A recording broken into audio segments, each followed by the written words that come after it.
On Blues Radio International, we continue our viral, antiviral world tour as we cover music and the coronavirus.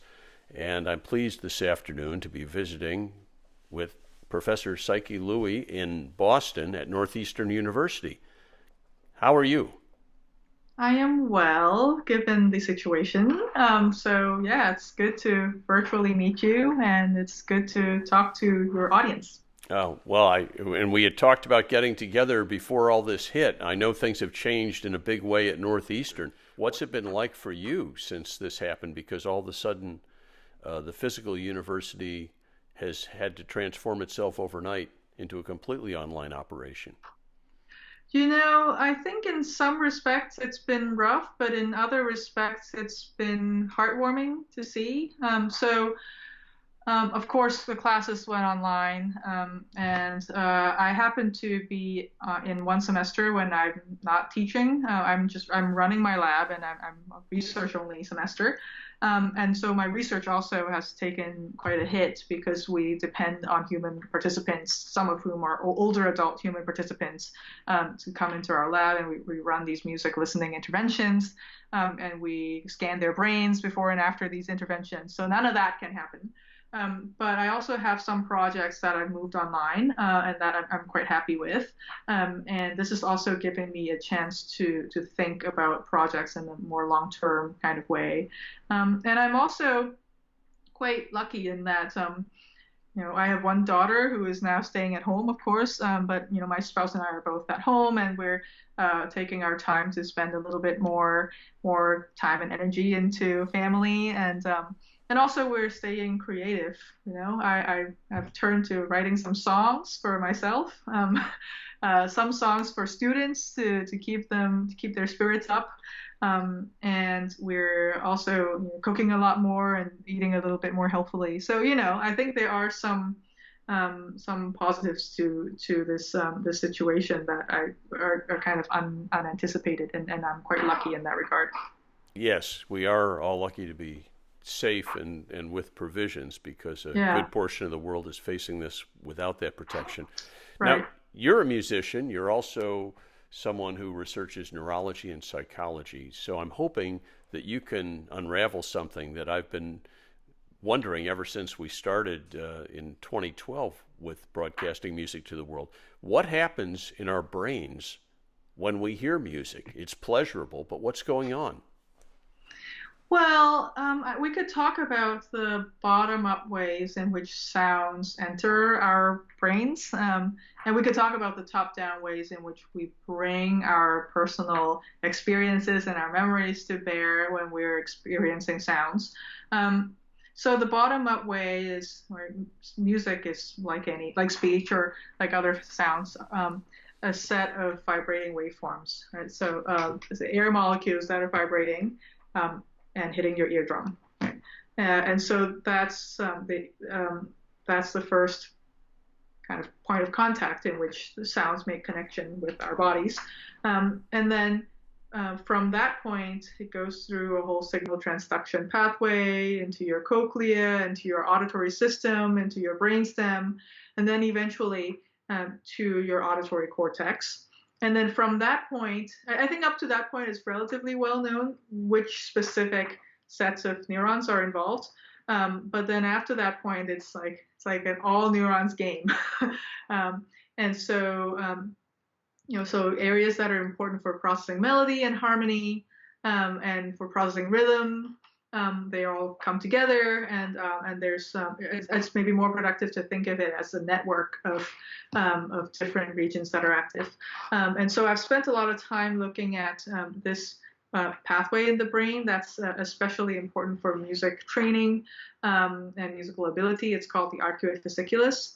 And that arcuate fasciculus, it connects areas of the brain that are important for hearing sound perception, and areas of the brain that are important for sound production.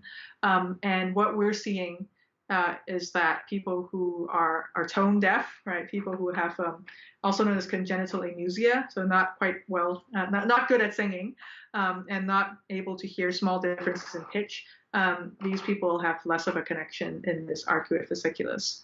And then on the other hand, we are also quite interested in how the reward system in the brain connects with the auditory system, right? So we know that whenever your brain is exposed to drugs or food or sexual activity or anything that you intrinsically find to be very rewarding, and for evolutionary reasons, a certain network of brain areas is active. So together we call that the dopaminergic reward system. And what we're seeing is that when you're listening to music that you enjoy, your auditory areas are coupled with those reward sensitive areas. So, are we in fact releasing dopamine? I've read oxytocin may be released. We're having chemical processes and responses to our hearing music? Absolutely. Yeah, I think there's quite a lot of evidence by now that dopamine is involved in our perception of really enjoyable music. So some of that evidence comes from brain imaging studies. Some of it comes from drug studies, and some of it comes from brain stimulation studies. I mean, they all kind of come together to show the same thing. The dopaminergic, so the dopamine is a neurotransmitter or a brain chemical that's important for forming predictions and for rewarding experiences. So, for example, when you're winning in gambling tasks, you get very large dopamine activity. And so what we're seeing is that the dopaminergic system is active during the perception of music that you enjoy. There's also some evidence for oxytocin being involved. So I think there's less evidence for that. But oxytocin is kind of popularly known as the love hormone, right? So, and it's important, its role in social bonding is very well established. And so there are some studies that show that when you're dancing with other people, for example, or when you're making music together, you tend to release oxytocin. So I think there's some evidence for that, but the evidence for dopamine's involvement in music listening is quite clear.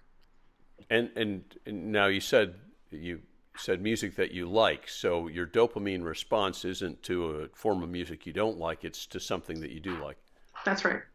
Okay, so obviously this is another beautiful window into the fact that music perception is so entirely subjective because, as you mentioned earlier, we bring our own preconceptions, expectations, history, and other things to the table. How much of it is perception and how much of it is objective reality when we're talking about how we process music?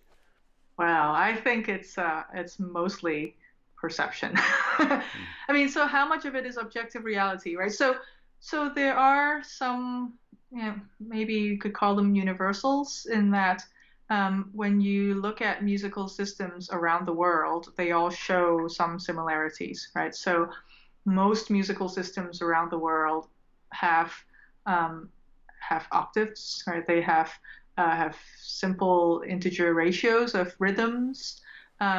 Most of them have some form of musical scale, but there are very few features that are totally completely universal. So there was a really quite fascinating study that came out a few years ago, looking at people in a group called the Chimani, and these people they make music, but they mostly make music alone. So they don't sing in choirs. They don't tend to have they don't have bands, but they make music for other people, but only one person at a time. And what was shown was that these people don't tend to prefer harmonious sounds. So normally in Western culture, when you play, let's say, a C and a G, right? Those two, that's a musical fifth, and people tend to say that sounds harmonious, that sounds consonant, as opposed to a C to a F sharp, which is a musical tritone. And people tend to say that does not sound good together. Now it turns out that the Chimane people don't have that preference, right? So so it's quite interesting that like Pythagoras, like many many years ago, thought that, well, because of this mathematical relationship between sounds and between sounds that sound harmonious together, there must be some perfect ratios that that therefore make the objective best sounds. But I think that's actually it turns out to be a bit more complicated than that, in that your cultural experience and your I guess your memory can also play a part in what you find to be preferable, even at that very simple level. I've been interested just anecdotally with the work we've done in reaching people around the world. I wondered when we started this project, I felt all music obviously has the potential for healing, and I felt for me blues music did. And I also, in going around the world, thought I should choose something that is simple enough for everyone to understand, that would not be so complex that people would be lost in it with cultural differences. And so, mostly built around a 1-4-5 chord structure, this is about as basic as you can get. I've been amazed that even in cultures with microtonal scales and completely different historical traditions, the idea of music coming from slavery, all these ideas we have in the West about this music is off the table, and yet they are motivated by it. Is there something in terms of features of some sorts of music that have universality that makes them more likable by more people with different cultural experiences? Well, I think that things like melodies having certain contours, or certain changes in pitch, and then a smallish number of pitches within a musical scale. I mean, I think those are features that map on well to how the cognitive system is organized. Certainly, you can't have music that is so complex that most brains don't understand it, and expect that that would be enjoyable across different cultures. But I think that people also vary quite a lot in how much complexity they prefer and that they tolerate. Right. So as a psychology major, from college and onwards, I mean, we've been developing different tools for measuring, the preference for complexity and openness to experience, and I think that that plays a role into, how much you're willing to take what's predictable as being the best kind of music, and how much you need novelty. Yeah, so I find that to be very interesting. But I think that at the core of it, what really drives the brain is about predictability, right? So if you're growing up in a culture where pentatonic scales are predictable, you will form those kinds of predictions, and so you will find those, music that adheres to that scale to be more understandable to you, and probably more enjoyable. But then I think across and I think across all cultures, we do have this preference for mostly expected and then slightly unexpected. So if you hear 1-4-5-1 all the time, that's fine. But then suddenly, if you get a deceptive cadence in it, right, or you get a slightly different chord progression, right, the brain is like, oh, that's so interesting, right, and suddenly it's better than you expected, and that's when you see those dopamine bursts, and that it's that anticipation of the intense moment, and also the experience of those moments that are really tied to the reward system. I'm really curious about this one. Every hit song has some hook in it. There's some little phrase or some musical turn, something that happens that everyone loves and everyone's waiting for because it's so pleasurable to hear that one little tidbit. And those become the main feature for most of us of what that music represents. What role does the hook play in all of this neurologically and psychologically? Well, I think it's more memorable, right? And I think that it is, I mean, I think a lot of good composition is really about finding the piece that caters enough to your predictions, and then maybe also is slightly violating the expectations. So finding that balance between predictable and predicted slightly more complex than predicted. I think that's what gives rise to that hook. Okay. I mean, and this interests me also because I've looked at the Spotify data, which is Mm, interesting from a research point of view, just because it's so cool. massive. It's billions and Yeah. billions of choices. And you don't get paid as a performer unless someone listens to 30 seconds of your composition. So you could have billions of people listening to 3 seconds, you won't get anything. You only get paid for 30 seconds. Interestingly, half the audience, and this is from a wealth of data internationally, half the audience is gone by 15 seconds into any given track. Just on average, half of them have departed.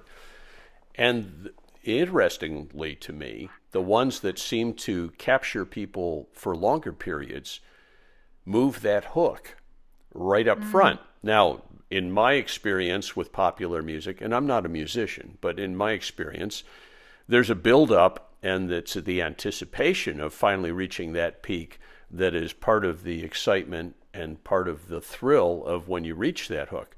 But this interestingly suggests something different. And if you look at the top rated songs on Spotify, they tend to be ones, and there's some evidence of this, that push the hook right up in the first 11 seconds of the song. They start out with the hook and then they return to the theme over and over again later. They seem to keep people longer. with music being so available with streaming now, these days you can browse through like seemingly infinite number of songs before you settle on the one song you actually want to hear. And so I think that's a big part of it. Um, I mean, I think we should also know that when I'm talking about predictions and predictability, there's a few levels of predictability, right? At one level, there's, okay, I know this song, and I know that this is the hook for this specific song. Like that's a Right. very specific theoretical expectation.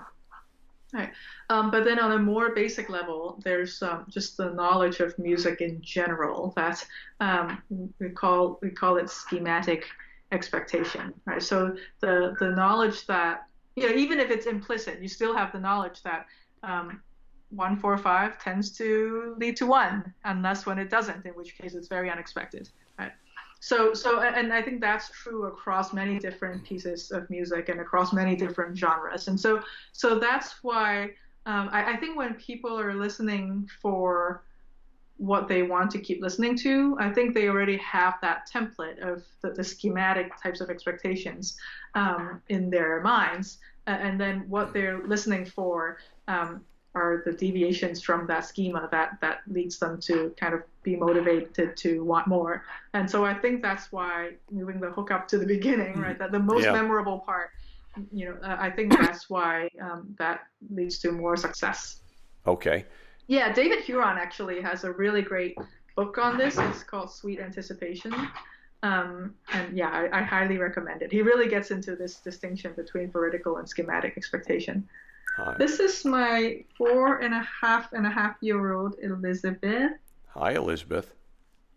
This is Jessie. Can you say hello? Hi there. She can't hear because of the headphones, I'll perhaps. unplug the headphones. Okay. Hi there. How are you, Elizabeth? Can you say hello? Hi. No? Not saying hello? Oh, I'm a bit shy. Well, thanks for coming to visit us. I will unblur my background so that Okay. you can Okay. see. No. Uh, Hi there. Hi, you can say hi. That's okay. Well, thank you for coming so I could see how beautiful you are with your mom. She's been at home for many days, of course. And Because school is closed, so we're doing circle time on the computer. How does that work on the computer? Is that hard to do or is that a good way to do it? do you like it? School on Yep, computer? because there's a little bit more room for all the kids to be. Yeah. Yeah, And you feel that is it better than going to school? Is it? yeah, because I get to be with my mommy and daddy and all my school friends. That is a good idea, that we can actually be with all our friends and with mom and dad at the same time. That's very nice. What's that? Oh, that's a tea leaf. Yes. Yes. Okay. Well, I think I'm going to join you outside in a bit. Okay. I'm going to finish my conversation with Jessie here. Is that okay? Yeah, I'm just gonna make a cake with that. Okay. Sorry about that. No, that was delightful. That was a wonderful, wonderful, wonderful moment to share. Thank you very much for introducing us. So I want to take the flip side of this now. We've talked about what happens when you hear music. You're a musician. You've created compositions. You've played the classics and quite beautifully. I listened to some of what you have on SoundCloud. And Thanks. what is going on in the brain of a musician when music is being created? Well, a lot of things. So I've looked at musical improvisation, for example, as a model of not only musical creativity, but real-time musical creativity, right? Of course, when we're improvising, we're using bits of music that we already know and have stored into our schemas, but we're also activating them and deploying them and kind of flexibly transferring from one lick to the next in real time. And what comes out is different every time. And I think that's a really fascinating process. And in a way, it's a bit more like having this conversation that we're having right now. Like, I didn't know what we were going to talk about. I didn't know what I was going to say. I generally know that I'm going to talk about music and the brain, and I generally expect that I'll mostly be speaking grammatical sentences, but I don't know on a moment by moment basis what I'm going to be talking about. And so jazz improvisation is a really good example, a model of that kind of real-time creativity. So what we're seeing is that there are different networks within the brain that tend to be active at the same time. So the first of those networks is called the default mode network, and that includes one area in the medial prefrontal cortex, kind of close to the midline in the front, and then another area close to the midline in the back in the parietal lobe. It's called the posterior parietal lobe. And so what many papers have shown is that this posterior area and the medial prefrontal areas are correlated in their activity over time. So that's one network. Another network is called the executive control network, and that is a more lateral set of areas, and those tend to be active when you're doing something that's very cognitive. So, for example, math problems or trying to memorize something, or even talking, right? Even language, putting words together to form speech. And whereas the default network tends to be more active when you're not particularly doing any cognitive task, but just sitting there chilling or thinking about yourself or thinking about other people. So what we're seeing is that there's more coupling or kind of a rapid flipping back and forth between the executive control network and the default mode network in people who are trained to improvise. So mostly jazz musicians, they tend to have more of this coupling. And then furthermore, what we're seeing is that classical musicians, as they don't tend to be trained to improvise, at least these days, they seem to show more specifically executive control connectivity. And then they show more and more connectivity that's specific to that network, right? So we see this difference between talking within one network within the brain and also talk as opposed to talking between different networks within the brain. And it seems like improvising artists are more likely to show that talking between different networks in the brain. Okay. And I think it fits quite well, like subjectively, with how we think about musical improvisation. In that, if you're when you're improvising, you're using both sort of rule-based systems, right? So trying to remember and bring out those licks that you learned, or the style, or the chord structures that tend to be in the genre that you're playing. But then you're also trying to get into your own place of making up your own narrative. So it's that interplay between what's known and or what's governed by the executive control system, and what's governed by the default system, which is much more about telling your own story. Without intending to do research, one thing I do in interviews when I have people in my little home studio is I always ask them at the end to create a musical station identification for me. So I'm presenting them with a task that they had not expected when they walked in, and they're sitting there on camera, and I've asked them to come up with something that's a song that includes the phrase Blues Radio International, which rhymes with very little in this world.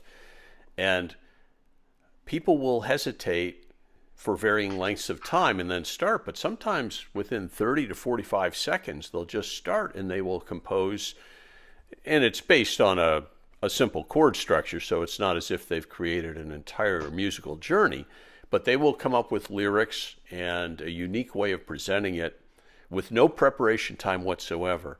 And I always wished that I had them hooked up to an MRI so I could see what happens when I ask them this question and what ensues. What happens if you're presented with a task to compose on the spot? Have you studied that? Yeah, so there's actually quite a few papers on that. So you're definitely on the right track. So since 2008, I think Charles Lim at UCSF is the first one to do this, and there's been a few papers, some that have looked at jazz improvisation. So that they give pianists a simple little lick and then ask them to improvise on top of it. Some have looked at rap, actually quite a lot like what you were saying.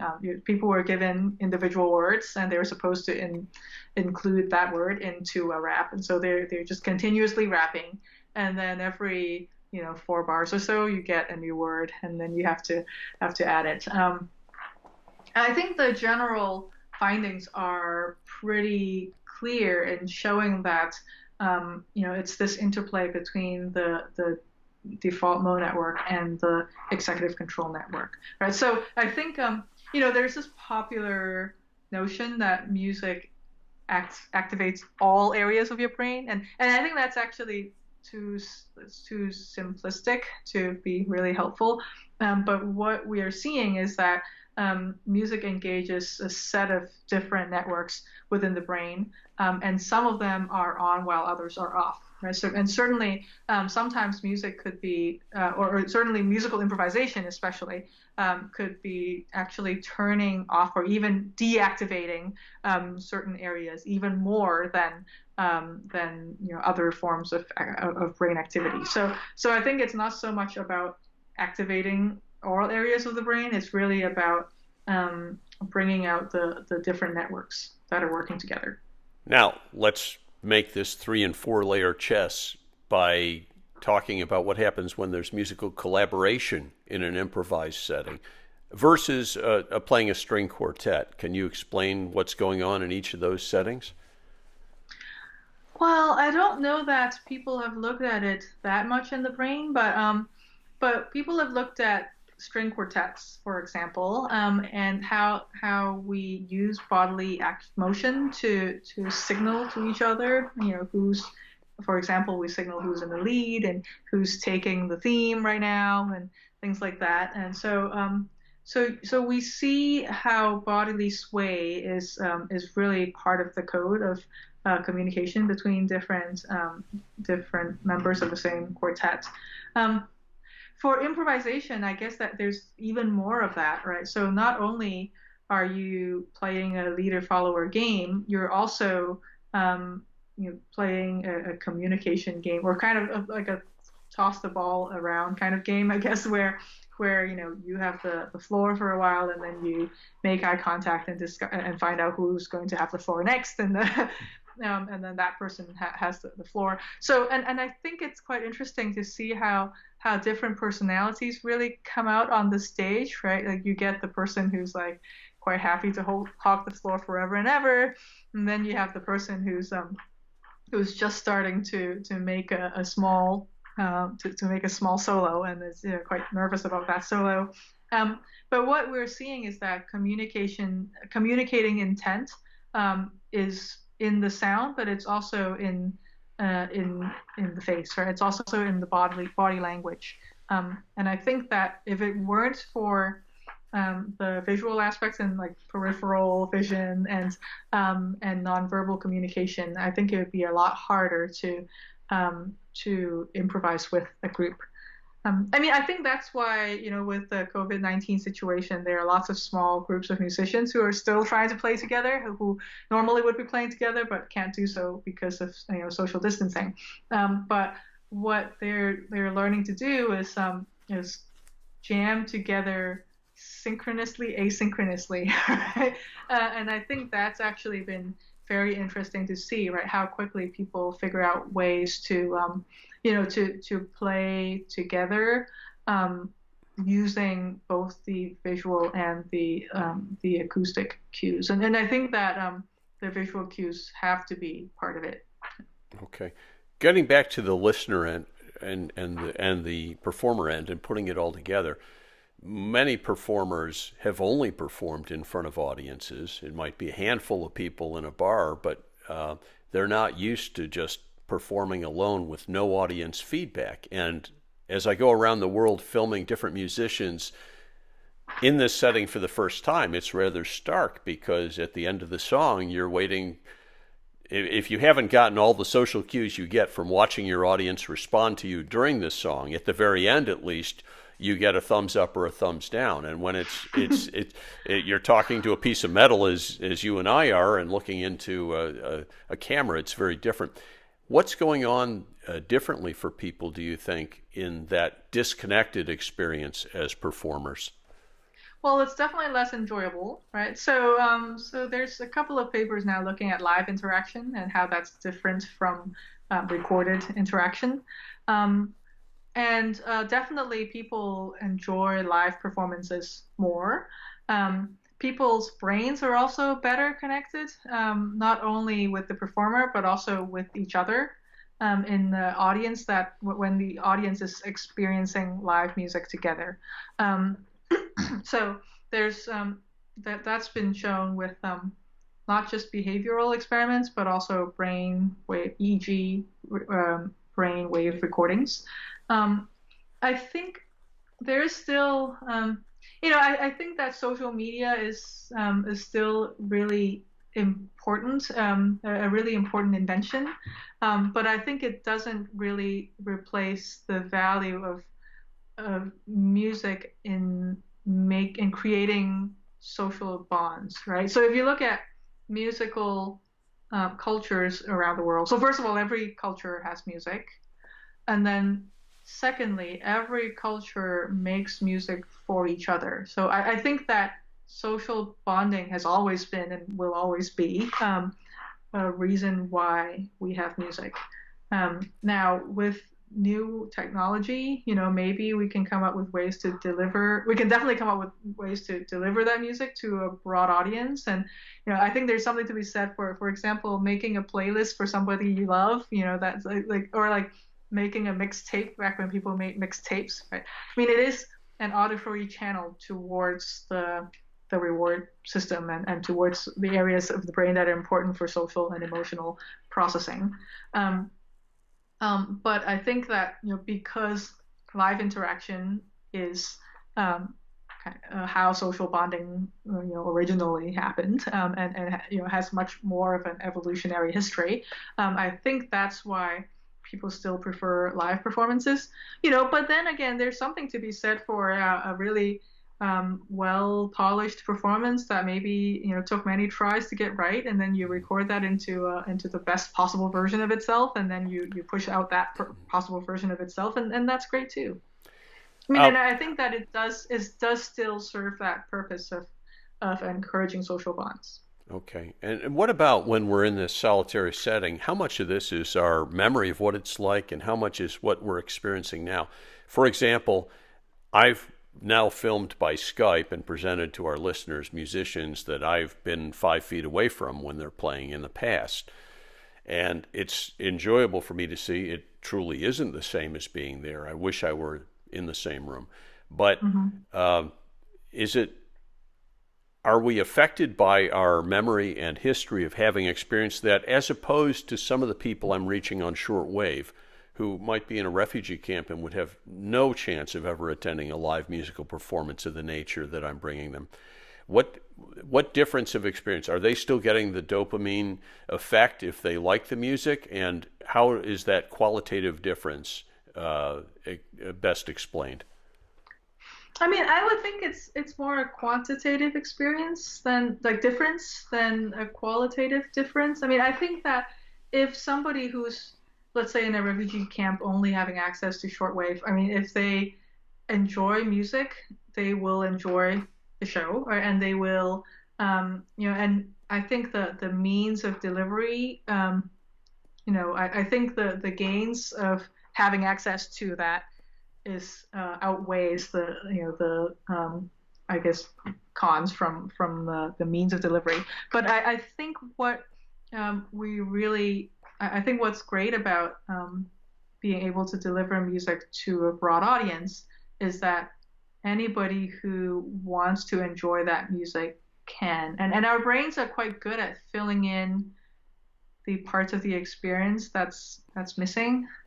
So I think that's a big part of I think the brain is fundamentally a prediction machine, and if the brain is able to form the right predictions, then the brain can simulate those experiences.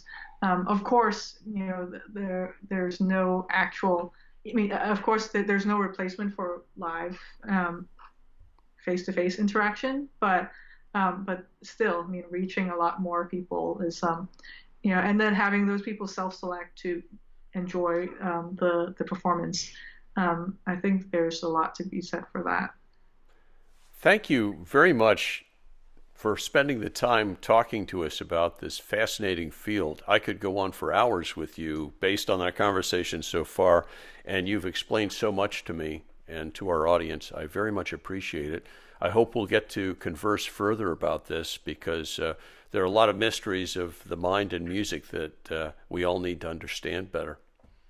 Great. Well, thank you for having me. It's been really fun chatting with you. And again, I'm sorry for my daughter randomly showing up, but that was one of the. I hope that's not too disruptive. No, that was one of the greatest parts of the interview. One of the lovely things that's happened as we've come into people's homes is that sometimes people are singing and playing, and a dog will run through barking. That's part of where we are, and your daughter's visit was a beautiful part of our interview here. Great. Well, thank you so much. It's been great talking with you. Thank you so much. Have a good day, and please stay well and safe, and thank you for all you're doing to help us understand this better. Thank you. Yeah, you stay safe too. Okay, bye. Okay, bye-bye now.